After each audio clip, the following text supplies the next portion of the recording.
जय हिंद दोस्तों, welcome to MCQ study. आप सभी का स्वागत है आपके इस यूट्यूब प्लेटफॉर्म MCQ स्टडी पर।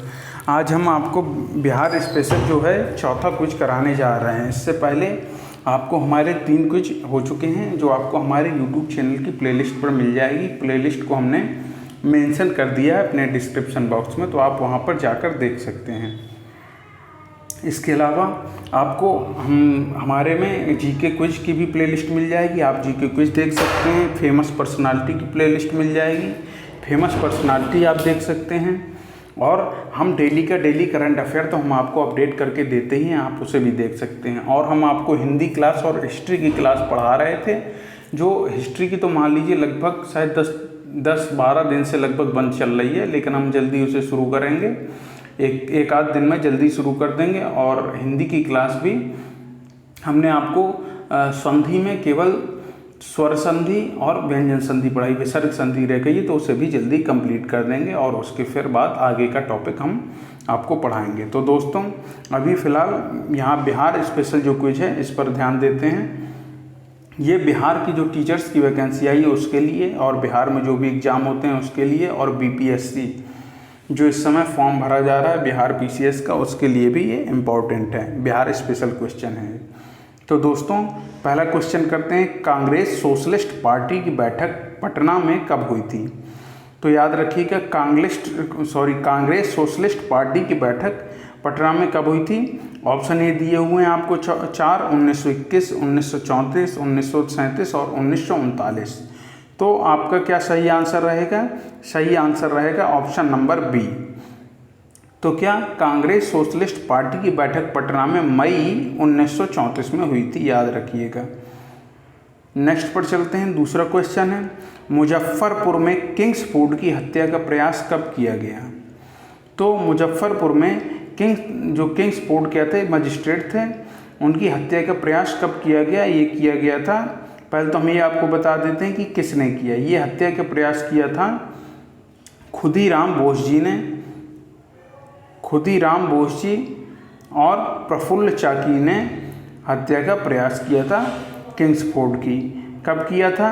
ये किया था 30 अप्रैल 1908 को किया था। इन्होंने बम फेंका था किंग्स फूड की गाड़ी पर, लेकिन किंग्स फूड गाड़ी में नहीं थे, उनकी जगह 2 अंग्रेजी महिलाओं की मृत्यु हो जाती है। किंग्स फूड उस गाड़ी में थे ही नहीं, तो वो बच जाते हैं।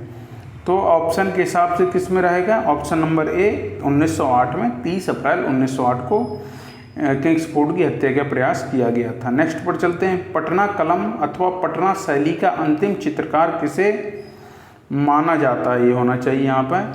अंतिम चित्रकार किसे माना जाता है? तो अंतिम चित्रकार किसे माना जाता है? ऑप्शन है ABCD। इसमें कौन सा ऑप्शन रहेगा? तो अंतिम पत्रकार माना जाता है option number C, Ishwari Prasad ji को।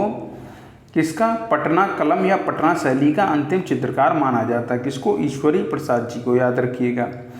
बिस्मिल्लाह खां संबंधित थे। आप सभी जानते हैं बिस्मिल्लाह खां, जिन्हें भारत रत्न दिया गया था।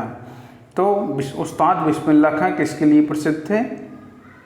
शहनाई वादन के लिए उस्ताद बिस्मिल्लाह खां प्रसिद्ध थे। इन्हें भारत रत्न भी दिया गया है, याद रखिएगा। और ये कहाँ से ताल्लुक़ रखते हैं? बनारस में इनका निवास स्थान था, बनारस से ताल्लुक़ रखते हैं। नेक्स्ट पर चलते हैं। गोपाल सिंह नेपाली ने निम्नलिखित में से किस पत्रिका का संपादन नहीं किया? तो गोपाल सिंह नेपाली ने किसका संपादन नहीं किया था? सुधा, हंस, प्रभात, दी मुरली। तो इसमें से इन्होंने हंस पत्रिका का संपादन नहीं किया था, याद रखिएगा। किसका संपादन नहीं किया था? हंस का।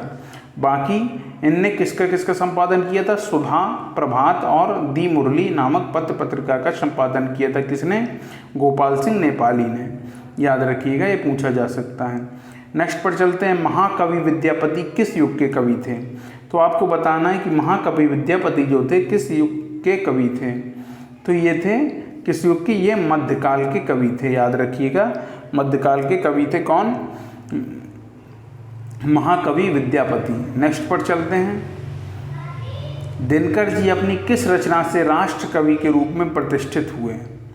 तो दिनकर जी अपनी किस रचना से राष्ट्र कवि के रूप में प्रतिष्ठित हुए थे? तो इनकी जो रचना थी रेणुका, रेणुका रचना के लिए ये किसके रूप में, राष्ट्र कवि के रूप में प्रतिष्ठित होते हैं। और इन्होंने उर्वशी नामक एक महाकाव्य लिखा है। इसके अलावा इन्होंने इन्हें राष्ट्र कवि के रूप में प्रतिष्ठित होते हैं रेणुका से, और इन्होंने उर्वशी भी लिखा हुआ है।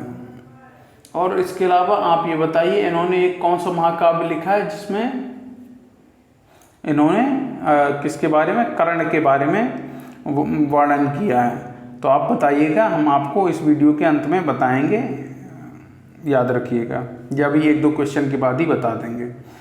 तो अब हम नेक्स्ट पर चलते हैं। जयप्रकाश नारायण किस पार्टी से संबंधित थे? तो हमने क्या बताया था कि जयप्रकाश नारायण किस पार्टी से थे? समाजवादी अर्थात सोशलिस्ट पार्टी से संबंधित थे जयप्रकाश नारायण। जयप्रकाश नारायण ने संपूर्ण क्रांति का नारा दिया था। जिस समय इन्होंने इंदिरा गांधी के विरोध में आंदोलन चलाया था संपूर्ण क्रांति का, और इन्हें लोक नायक की उपाधि से सम्मानित किया गया था। याद रखिएगा, लोक नायक जयप्रकाश नारायण। इन्होंने जेपी आंदोलन नाम से बहुत फेमस रहा है, आप सभी जाके देख सकते हैं जेपी आंदोलन के बारे में, आपको गूगल में मिल जाएगा। नेक्स्ट पर चलते हैं। डॉक्टर राजेंद्र प्रसाद कहाँ के रहने वाले थे? तो ये तो आप जानते ही हैं कि डॉक्टर राजेंद्र प्रसाद जो हैं बिहार के रहने वाले थे, और बिहार में ये पटना के रहने वाले थे। डॉक्टर राजेंद्र प्रसाद, जहाँ तक मुझे लगता है पटना ही के रहने वाले थे।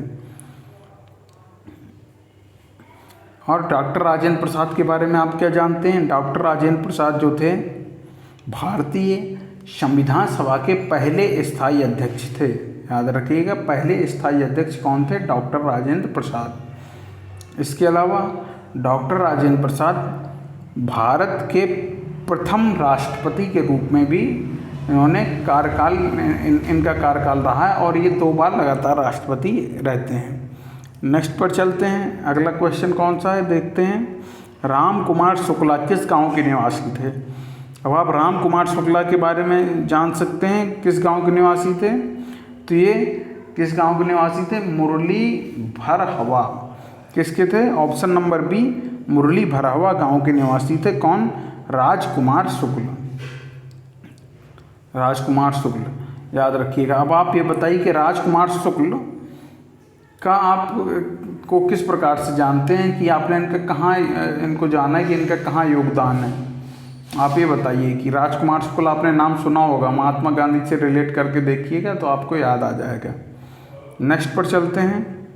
सच्चिदानंद सिन्हा किसके साथ जुड़े थे? तो जो सच्चिदानंद सिन्हा हैं ये जुड़े थे डांडी मार्च नहीं, सच्चिदानंद सिन्हा डांडी मार्च से नहीं जुड़े थे, सबने अवज्ञा से भी नहीं थे, भारत छोड़ो आंदोलन से नहीं जुड़े थे। तो इसमें से कौन सा ऑप्शन आ जाएगा? ऑप्शन नंबर डी, इनमें से किसी के साथ नहीं। तो सच्चिदानंद सिन्हा का क्या रोल आता है? सच्चिदानंद सिन्हा जो हैं, सच्चिदानंद सिन्हा जो भारतीय संविधान सभा थी उसके प्रथम मतलब अस्थायी अध्यक्ष के रूप में जाने जाते हैं। प्रथम अध्यक्ष कह दीजिए, चाहे प्रथम अस्थायी अध्यक्ष कह दीजिए। उसके बाद फिर जब नेक्स्ट बैठक होती 11 दिसंबर 1946 को, तो एक संविधान सभा को एक स्थायी अध्यक्ष मिल जाता है, किसके रूप में? डॉक्टर राजेंद्र प्रसाद जी के रूप में। नेक्स्ट पर चलते हैं। कुंवर सिंह ने 1857 का नेतृत्व किस प्रांत से किया था?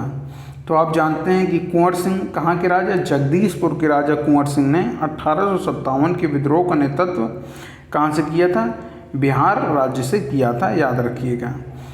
नेक्स्ट पर चलते हैं। कुंवर सिंह के विरुद्ध आरा में अंग्रेजी फौज का नेतृत्व करने वाला सेना नायक इनमें से कौन था? तो आप ऑप्शन देख लीजिए। Option A Milman, B captain Dunver, C Lugard, D captain Lee Grant. तो इसमें से ऑप्शन हो जाएगा कैप्टन डनवर ने इनके खिलाफ जो है युद्ध का नेतृत्व किया था। कहाँ पे? आरा में। नेक्स्ट पर चलते हैं। बिहार की प्रचलित कला है, आपने नाम सुना होगा, बिहार की प्रचलित कला कौन सी है? मधुबनी, अवधी, मुगल या इनमें से कोई नहीं। तो आपने नाम सुना होगा कि मधुबनी शैली जो है बिहार की प्रचलित कला है, और ये पेंटिंग की एक शैली रहती है। तो इसके बारे में याद रखिएगा, प्रश्न पूछा जाता है कि मधुबनी शैली कहाँ की प्रसिद्ध है, तो हम बताएंगे बिहार की है ये। नेक्स्ट पर चलते हैं। बिहार का प्रसिद्ध पर्व है, आप सभी जानते हैं बिहार का प्रसिद्ध पर्व कौन सा है? छठ पर्व जो है वो बिहार का प्रसिद्ध पर्व है। छठ के दिन क्या होता है, छठ के दिन पूजा किसकी की जाती है, सूर्य देव की पूजा की जाती है। तो बिहार का सबसे प्रसिद्ध पर्व कौन सा है, छठ है, याद रखिएगा।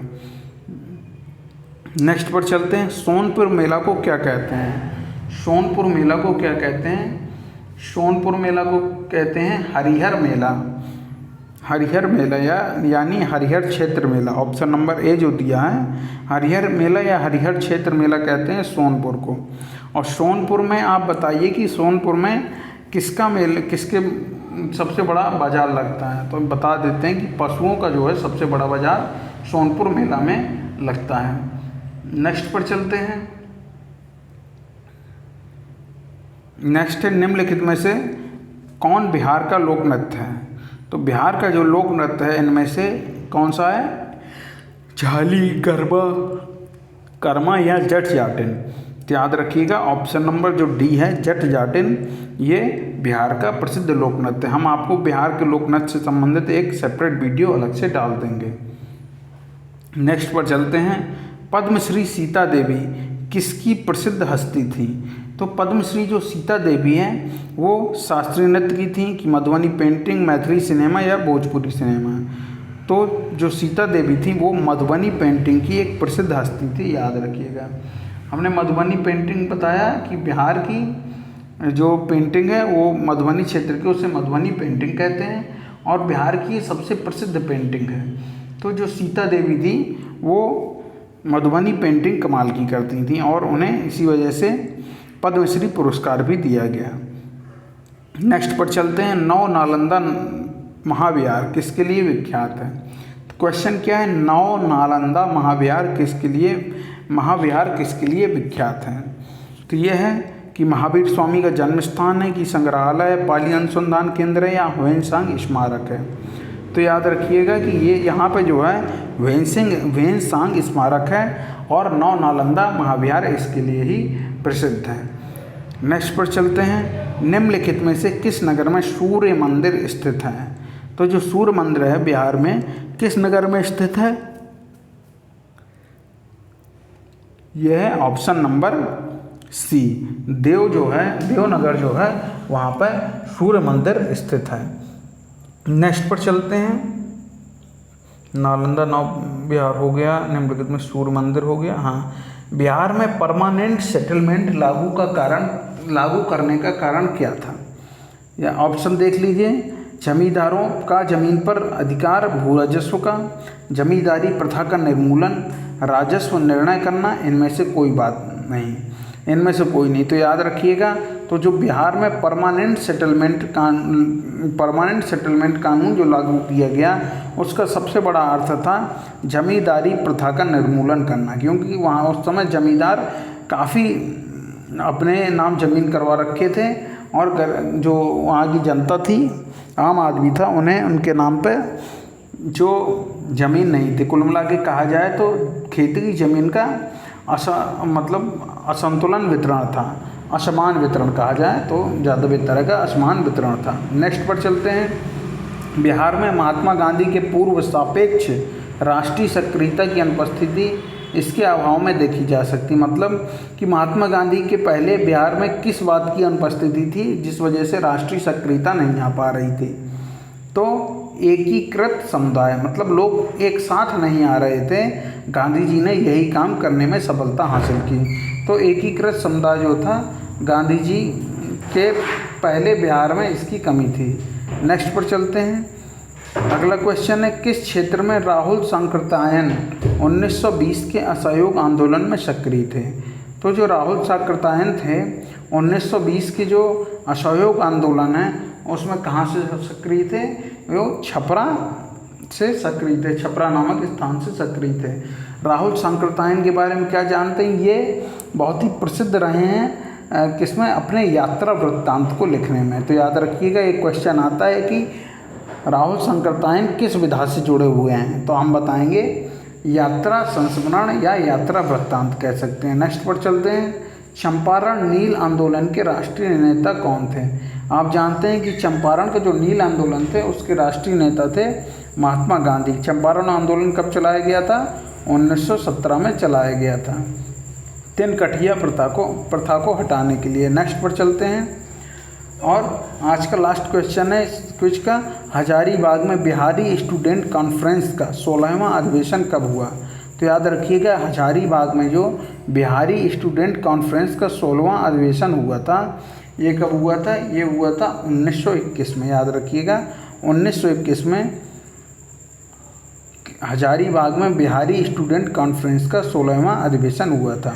तो दोस्तों आज का जो क्विज है ये आपका पूरा होता है। अब हम नेक्स्ट डे पर नेक्स्ट क्विज लेकर आएंगे। अगर आपको वीडियो पसंद आए तो इसको लाइक कमेंट शेयर करिए। अब हम आपसे अपने नेक्स्ट वीडियो में मिलते हैं। जय हिंद, जय भारत।